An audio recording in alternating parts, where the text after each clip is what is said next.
Undead Unluck. This is Undead Unluck chapter 87, round 2. Last we left off, Fuko just lost a game of tops to Spring. But it's all cool because she made Ishin stronger than when she started. Now she can make unbreakable armor for anybody. Sure. And from here on out, now that she has the catharsis that Fuko has supplied her, her character can finally develop. And so I guess Spring starts to recognize the name Ishin because it's the name of her family, essentially. And Spring is familiar with them. So he's like, Ishin, that name seems to jog my memory. That hair and that oh shit! Then he starts to really morph again because God just keeps interfering. It's actually kind of funny. Like God's like, no, you're gonna do my evil thing. None of those funny games. No friendship here. No Nakama building here. So Spring is like, all right, back to business. It's time for round 2. And he turns all of the negators into cards, it seems. And the next game in the 3-game battle that they're fighting here is 13-man Karuta game. And the rules are simple. There are 13 cards in all. Each will have there's upper verse cards and lower verse cards. Each of these cards has a part of a poem on it that represents one person's story. You have to correspond the upper verse with that Billy reads is tasked with reading with the lower card. They both have to run to it and tap it first. And the person who gets the majority of the cards, because there's an odd number of cards, the person who ends up with the majority, 7 cards, wins the game. And over the course of the game, basically because Fuko has the upper hand because she knows all the negators, she knows their story. So, she's going to be able to blitz every card while Spring doesn't really know. So Spring is basically playing based on her reaction to things. So whenever Fuko goes directly for a card, Spring will just jump at that card and try to get there first. Right. Obviously. Yeah. Andy tries to be like, yo, go for feints. If you do, then Spring will touch the wrong card. And Billy's like, yes, if she's going to win, she'll need to employ those tactics. He says some grimy shit to Undead at the beginning. Let me go right back there. Shit, I wanted to bring a little spotlight on this. He said, struggling your life away with no chance of winning is not what I call being strong. He's referencing what Andy said last chapter. Let's go and see Fuko become strong. Let her show you how she's become strong. And he's like, she lost round 1. She's losing bad now. Well, I guess at that point the game didn't begin, but he. So just going back to what he's saying now, it's like, yeah. I'm not even a little impressed, Andy. Not at all, Andy. You're a crackhead. You damaged your brain a little too much and then revived the right way. Yeah. What are you, a Detroit Lions fan? Oh, wow. Shots fired. I don't know. I don't really care.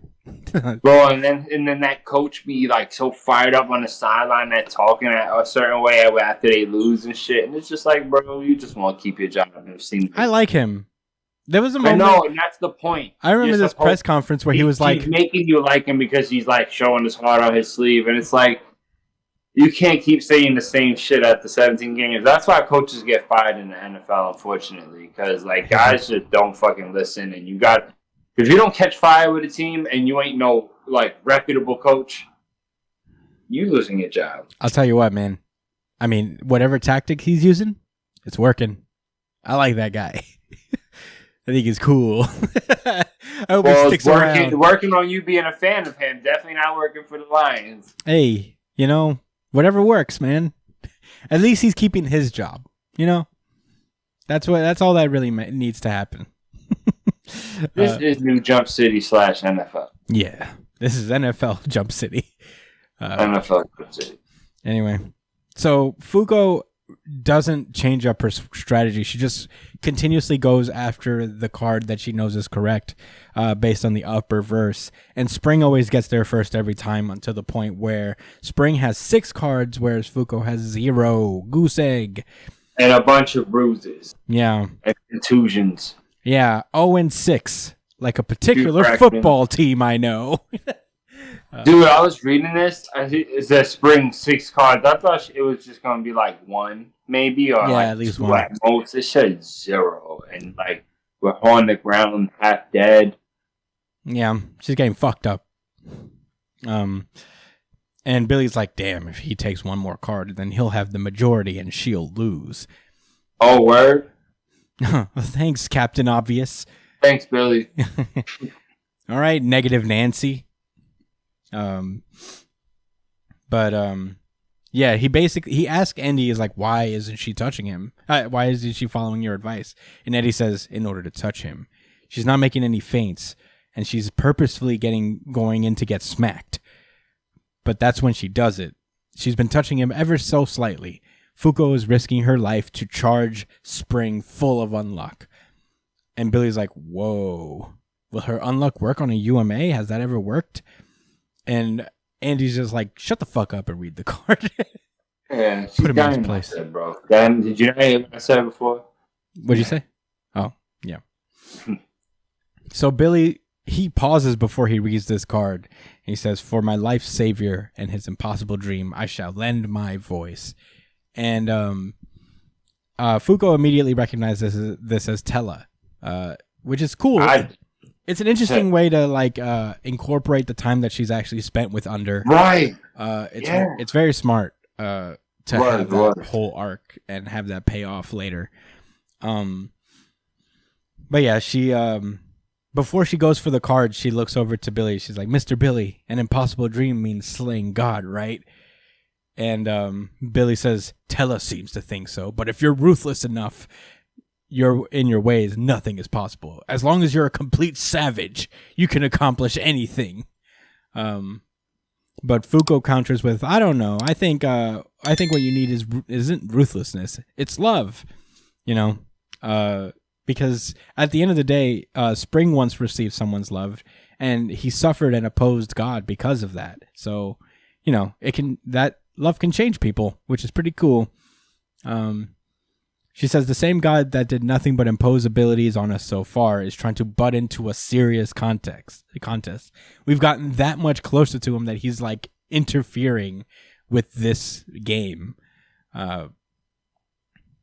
So, you know, she gets close enough to the card, and Spring is like, so that card there, is that the correct response? Tell me now, Unluck. And she says, yep. She basically says it may be coming little by little, but we've got a chance. And while it may be an overly optimistic idea, I'm sure that this buildup of love, as the clouds split open and strike Spring with lightning, 2-page spread, and he's like, ah! Ouch! Fuko says, we will one day reach God.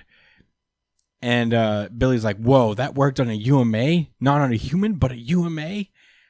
And Fuko basically says, like, sorry, I couldn't control my unluck for Andy, but it looks like I can control my unluck for you. So it worked.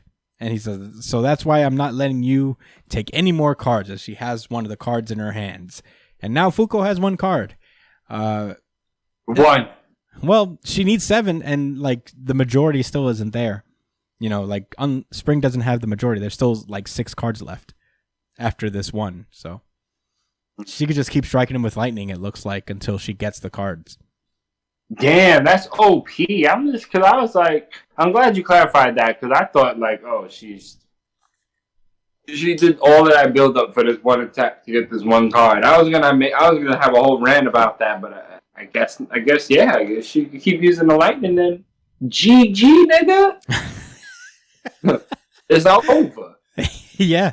Unless God is going to give him a resistance to lightning. Yeah. Which would be hella unfair. Well, maybe it doesn't specifically have to be lightning either. You know, it could be other different strokes of unluck. It's interesting. She has like to keep... a cow falling on him Has a what? out of orbit. Has a what? Like a space cow falling on him from out of orbit. That would be pretty unlucky, I would say. I wouldn't consider that good fortune, but that's where this chapter ends. If one of the cows in space fall out, then it would land. That would really hurt. Yeah. It would cause a concussion for sure on Spring if he gets hit in the head with that. I did enjoy this chapter quite a bit, though. I like... I mean, you know there are cows in space, right? I did not know that.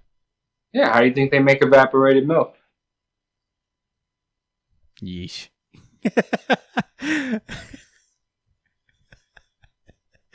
Oh my god. Why are you doing this?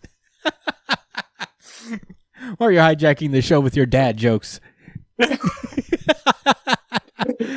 it was funny though, right? It's not bad. I like it.